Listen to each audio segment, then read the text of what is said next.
Hey, Gretchen here from the Yoga Den, wanting to welcome you to spring. And I wanted to share a yin class that I taught with students this last weekend. And I had spring in mind and thinking about it not as a season but as a remembering.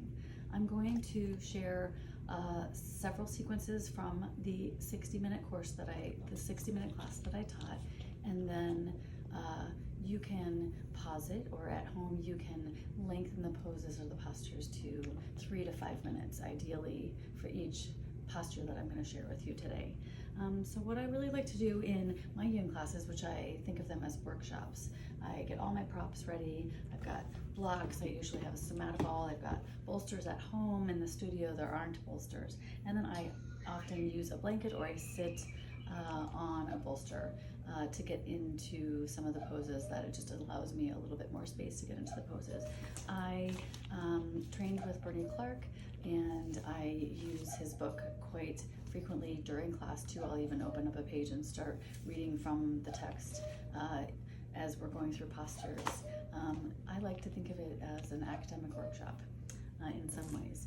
And so one of the things that makes yin a really wonderfully unique and beautiful practice to balance out our yang kind of days, our vinyasa classes, or our running, or our sports that we participate in, is the idea that we are slowing the body down, we're holding postures for a longer time, and we're finding stillness within the posture. And sometimes there's discomfort in a posture, but we find stillness anyway.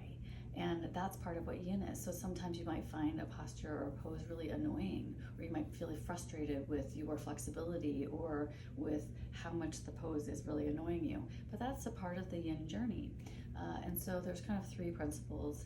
You find your breath and you find stillness in the pose. You stay for a while and you take yourself to this edge where you can allow yourself to release and get into the fascia, into the ligaments, into the tendons, because that's really the goal, is to kind of positively stress those tendons and ligaments and our deeper tissues in the fascia, and allow for them to take up space, a little bit more space, and then allow for them to rebound. So let's go ahead and get started. So go ahead and get your props, whatever you have at home. So even if you don't have a bolster, you can roll up towels, you can roll up blankets, and those things work great for props.